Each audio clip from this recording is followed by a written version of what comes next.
नमस्कार दोस्तों, मैं विशाल वर्मा आपके सामने फिर से हाजिर हूँ। दोस्तों, आज इस वीडियो में हम जो जिक्र निकालेंगे, जो टॉपिक उठा रहे हैं, वो बहुत ही ज्वलंत टॉपिक है। खासतौर से जो टॉपिक है कई लोगों की जबान पर रहा है अभी हाल फिलहाल के समय में। अभी जैसे कि आपको पता है, कई लोगों ने ब्लेम लगाया, कई लोगों ने आरोप लगाया कि LIC डूब गई अडानी ग्रुप के कारण। अडानी ग्रुप ने LIC को डुबो दिया। ऐसे ना जाने कितने कितने आरोप प्रत्यारोप लगते रहे अभी हाल के समय में। आज का हम जो टॉपिक लिया है उसी से रिलेटेड है कि क्या वाकई में LIC अडानी ग्रुप के कारण डूबी है। दोस्तों, जो पहली बात आती है वो डूबी क्यों, ऐसे जो शब्द आया डूबना, वो आखिर क्या आया क्यों। तो उसके पीछे जो कारण है वो ये है कि अडानी ग्रुप के शेयर्स के भाव बहुत तेजी से गिरे थे अभी हाल फिलहाल में, जिसकी वजह से लोगों ने कहना शुरू किया कि LIC ने भी इन्वेस्टमेंट कर रखा है अडानी ग्रुप में, तो यानी कि अडानी ग्रुप के कारण LIC डूब गई। ये तो कई लोगों की प्रतिक्रिया थी जब ये शेयर का भाव काफी गिरा था अडानी ग्रुप का। लेकिन क्या वाकई में यही सच्चाई है या कुछ और सच्चाई है। दोस्तों, आज हम जो टॉपिक उठाया है इसी पे बात करने के लिए उठाया है, क्योंकि कई लोगों को मैंने देखा उन्होंने LIC पॉलिसी लेने वाले थे, लेकिन जैसी न्यूज आई कि अडानी ग्रुप के कारण LIC डूब गई तो वो हिचक गए। और कई जिन्होंने पॉलिसी लेके रखी थी उनके मन में भी डर आ गया कि क्या ये वाकई में सही है। दोस्तों, देखिए क्या है, जो एक्चुअल सिनेरियो देखेंगे तो आप पाएंगे वो ये कि LIC ने जो इन्वेस्टमेंट किया था अडानी ग्रुप में, तो वो किया था 350 रुपए के शेयर खरीद के। ये तो आपको पता ही है, LIC के पास काफी पैसा आता है पॉलिसी होल्डर्स का, तो LIC अपने पास तो रखती नहीं है, LIC भी उसको इन्वेस्ट करती है।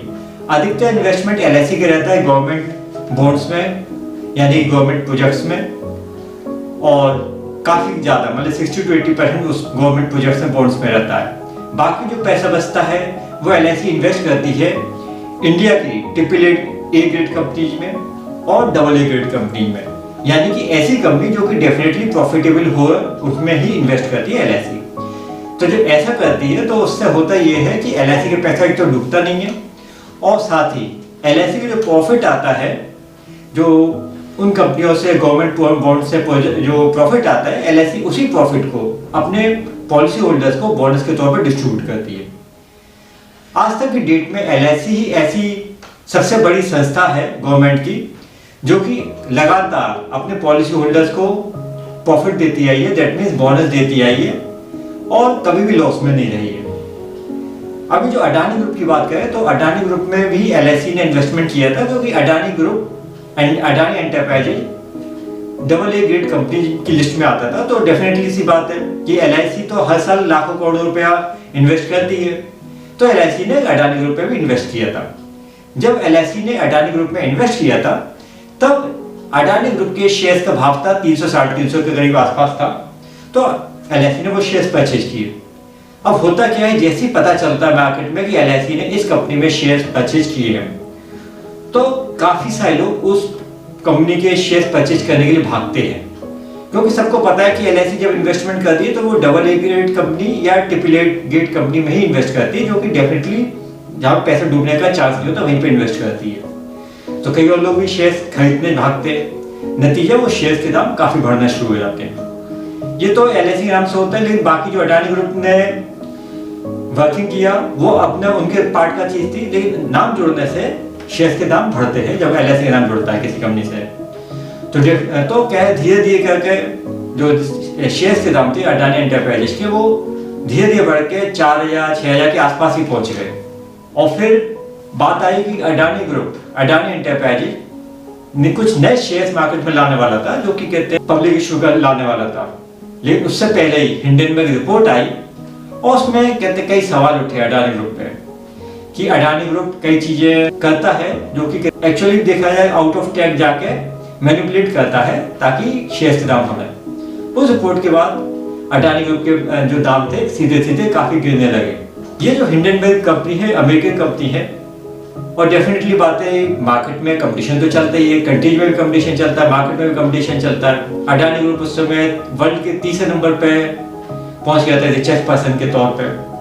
तो वो जो हिंडनबर्ग रिपोर्ट आई उससे क्या है कि जो स्टॉक गिरी अडानी ग्रुप के, उससे सीधे जो शेयर्स के भाव थे वो गिर के धीरे धीरे धीरे गिर के सीधे 1100 तक करीब पहुंच गए।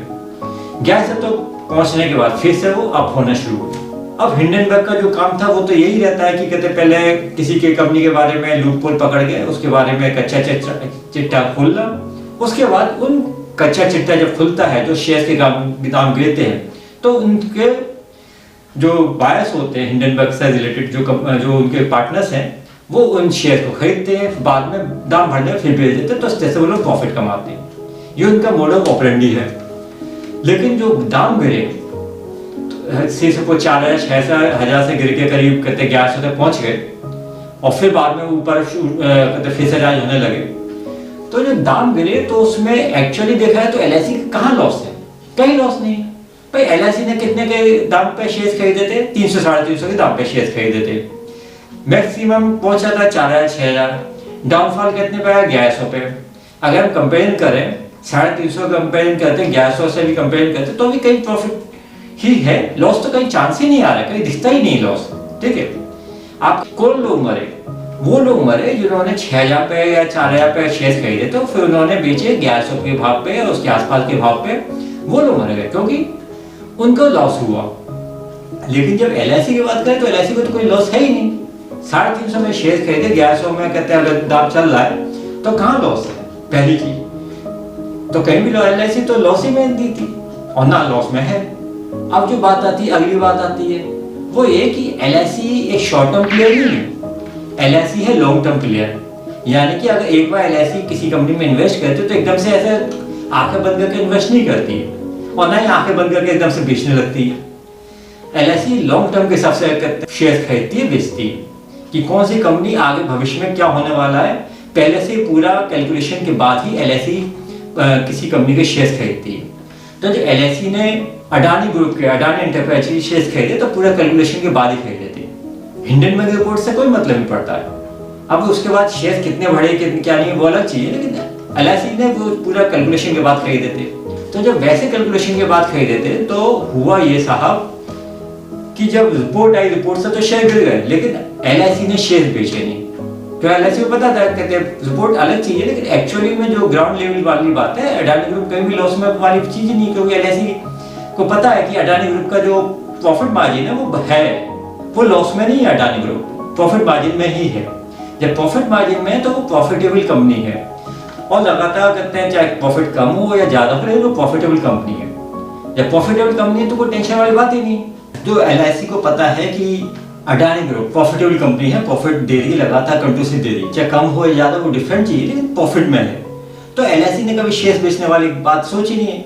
जब शेयर वाली बात सोचनी तो चाहे कहते हैं टॉप से लेके अप डाउन आया हो 1100 पे फिर से वापस अप हुआ तो बेचे नहीं, तो दैट मींस कोई लॉस वाली बात नहीं।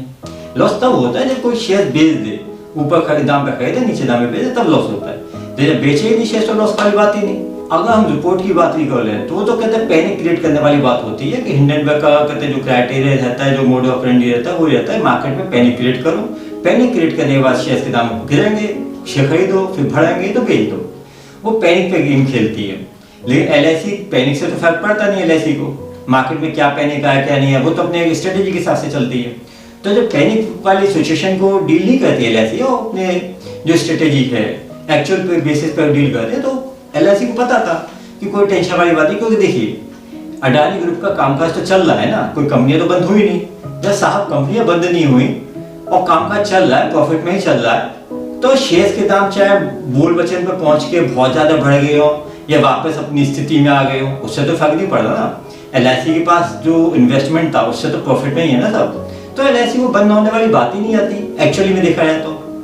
अब बात आती है साहब की जो इन्वेस्टमेंट कितना है अडानी ग्रुप में।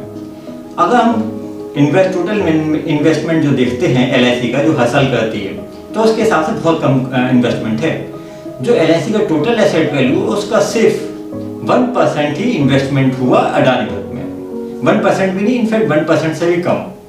जब एलआईसी का इन्वेस्टमेंट हर साल लाखों करोड़ों रुपए में होता है, उसके कंपेरिजन में देखते हैं तो अडानी ग्रुप में 1% से भी कम का इन्वेस्टमेंट। तो हम मान लेते हैं कि अगर मान लो अडानी ग्रुप पूरा ही बंद हो जाता, ऐसा हुआ नहीं है ना, ऐसा होने का कोई चांस था क्योंकि वो जो बूम जो पैनिक सिचुएशन की थी वो डिफरेंट चीज थी, लेकिन ऐसा कुछ भी नहीं था, क्योंकि अडानी ग्रुप प्रॉफिट में ही था हमेशा। ठीक है, जब कहते हैं मान लो हम अडानी ग्रुप को पूरा कहते हैं खराब से खराब कंडीशन पकड़ ली, अडानी ग्रुप को बहुत ज्यादा प्रॉब्लम भी होता, तो अभी एलआईसी का इन्वेस्टमेंट अडानी ग्रुप में सिर्फ 1% था टोटल एसेट वैल्यू का। तो सिर्फ 1% से भी जब कम इन्वेस्टमेंट है तो उससे एलआईसी को कोई फर्क नहीं पड़ने वाला था कि अडानी ग्रुप को कुछ ज्यादा प्रॉब्लम हो रहा है, तो भी एलआईसी को कोई फर्क नहीं पड़ने वाला था। दोस्तों, मेरा आपको बताने का, आगाह करने का उद्देश्य ये है कि कई लोग जो डर गए कि भाई कहते हैं एलआईसी डूब गई अडानी ग्रुप की वजह से, इन सबसे अपने बाप को ऊपर उठाइए, ऐसा कुछ भी नहीं है। क्योंकि एलआईसी को अडानी ग्रुप के इन्वेस्टमेंट से कोई नुकसान नहीं हुआ, प्रॉफिट में पहले भी थी अभी भी है, कोई टेंशन वाली बात नहीं। अडानी ग्रुप की कंपनी पहले भी चल रही थी, अभी भी चल रही है। और दोस्तों, इसके अलावा भी 3 चीजें और होती है जो कि आपको समझनी चाहिए, जो कि मैं आपको समझाने की कोशिश करता हूँ। देखिए क्या है कि इसके पीछे 3 प्लेयर और है। पहला प्लेयर तो मैंने आपको बता दिया, हिंडनबर्ग, जो कि जिसका काम ही है मार्केट में पैनिक सिचुएशन क्रिएट करना, शेयर्स के दाम गिरवाना, उनको शेयर्स के कम दाम पर खरीदना और फिर महंगे दाम बेचना, उससे उनका प्रॉफिट मार्जिन धुआंधार तरीके से चलता है। ये पहला प्लेयर जिसकी वजह से प्रॉब्लम हुआ। दूसरा प्लेयर जो क्या होता है वो होता है आपका पॉलिटिकल इश्यूज। अब आपको ये पता है कि कुछ समय बाद इलेक्शन आने वाले हैं, 1-2 साल में इलेक्शन आ जाएंगे, तो तब इलेक्शन के लिए पॉलिटिकल पार्टीज को भी कोई ना कोई मुद्दा तो चाहिए ना। तो वो मुद्दा भी आता है कि भाई उनको भी कुछ ना कुछ तो चाहिए, वरना इलेक्शन लड़ेंगे किस बात पे। तो वो भी चीज समझिए कि भाई हर कोई अपने हिसाब से ही दिखता है, अपने हिसाब से ही माहौल क्रिएट करने के दिखता है। एक्चुअल सिनेरियो क्या है उससे कोई ज्यादा मतलब नहीं रहता, लेकिन माहौल क्रिएट करने के हिसाब से कई चीजें चलती हैं। तो पॉलिटिकल इशू हो गया। तीसरी जो चीज आती है वो आती है आपका जो टीआरपी रेटिंग होती है चैनल्स की। एक रिपोर्ट आई उसमें सनसनीखेज कैसे बनाना है। तो अगर मान लो सिंपल से शब्दों में बोल दिया जाए उस चीज को, सनसनीखेज नहीं बनेगी। लेकिन सिंपल से शब्दों में नहीं बोल के सिर्फ छोटा सा अंश लिया जाए, उसको एकदम से हाईलाइट कर दिया जाए कि अरे ये बड़ा बबल हो गया, ये प्रॉब्लम हो गया, ये शेयर्स के दाम अगर गिरे, सब कुछ हुआ, सब कुछ एक्चुअल पोजिशन बताएंगे तो वो सनसनीखेज खबर नहीं बनेगी ना। सनसनीखेज खबर बनाने के लिए क्या है, छोटा सा दिखाया कि अभी इतना गिर गया, एलआईसी ने इन्वेस्टमेंट किया था, एलआईसी के शेयर डूब गए, ये सनसनीखेज खबर हो गई। लेकिन एक्चुअल सिनेरियो नहीं है, क्योंकि टीआरपी रेटिंग चैनल्स को भी बढ़ानी है, तो इसलिए वो काफी चीजें सिर्फ छोटे छोटे पॉइंट्स जिससे उनके टीआरपी रेटिंग बढ़े वही बोलेंगे, उसी से उनकी टीआरपी रेटिंग बढ़ती है। लोगों को एकदम से ध्यान जाता है कि अरे ये बात है तो क्या है, जहाँ पे कोई चांस नहीं, कोई बात नहीं एलआईसी के बंद होने की, वहां पे अडानी ग्रुप के नाम पे एलआईसी पे बम फोड़ दिया, वैसी वाली बात शुरू हुई। तो अगर आपकी पहले से पॉलिसी है तो अभी टेंशन मत लीजिए, एलआईसी को अडानी ग्रुप से कुछ ज्यादा फर्क नहीं पड़ा है, और इनफैक्ट पहले ही प्रॉफिट में थी, अभी भी प्रॉफिट में है। अपने मन से फालतू के डर हटा दीजिए। अब जो तीसरी जो चीज आती है वो आती है मार्केट की। भाई एलआईसी है सरकारी कंपनी, और एलआईसी आज तक की डेट में प्रॉफिटेबल रही है सरकारी कंपनी होने के बाद भी, क्योंकि एलआईसी अपने रूल्स रेगुलेशन के हिसाब से चलती है, अपने टर्म्स एंड कंडीशन के हिसाब से चलती है, अपने बनाए नियमों को पालन करती है, तो वो चलती है। तो आज तक की डेट में एलआईसी अपने पॉलिसी होल्डर्स को प्रॉफिट ही देती रही है, बोनस ही देती रही है। कभी भी ऐसा नहीं हुआ कि एलआईसी ने बोनस नहीं दिया हो।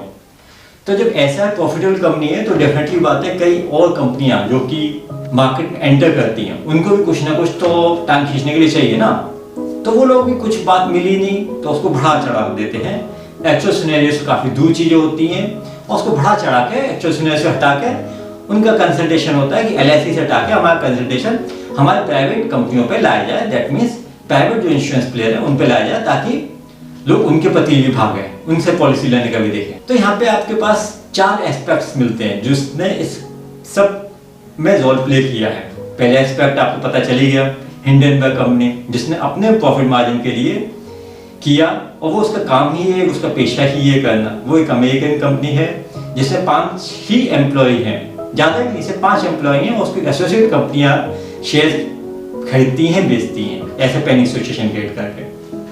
तो एक तो हिंडनबर्ग रहा। दूसरा जो आया पॉलिटिकल इश्यूज की आई बात, ठीक है। तीसरा जो आया वो आया आपका मार्केट बेस्ड जो कंपनियां होती हैं और अदर इंश्योरेंस कंपनियां होती हैं वो हो गई।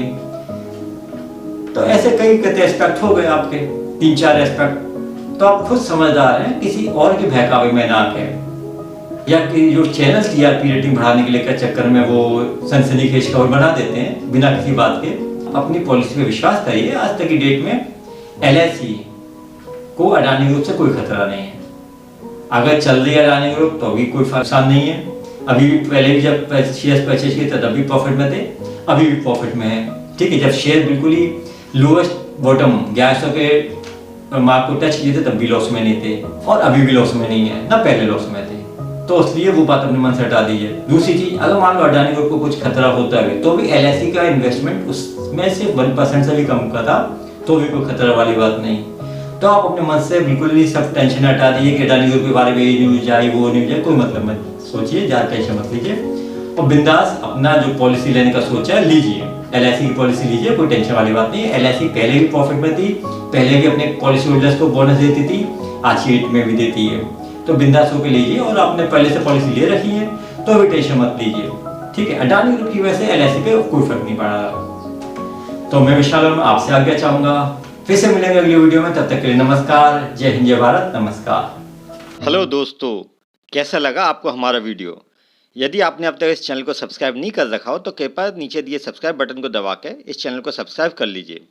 साथ ही बेल आइकन का बटन भी दबा दीजिए ताकि आपको हमारे हर नए वीडियो का नोटिफिकेशन भी मिलता रहे। यदि दोस्तों आपको इस वीडियो में कोई भी बात पसंद आई हो तो कृपया नीचे दिए लाइक के बटन को दबा दें। साथ ही इस वीडियो को अपने दोस्तों और नाते रिश्तेदारों के साथ शेयर भी कर लें। धन्यवाद।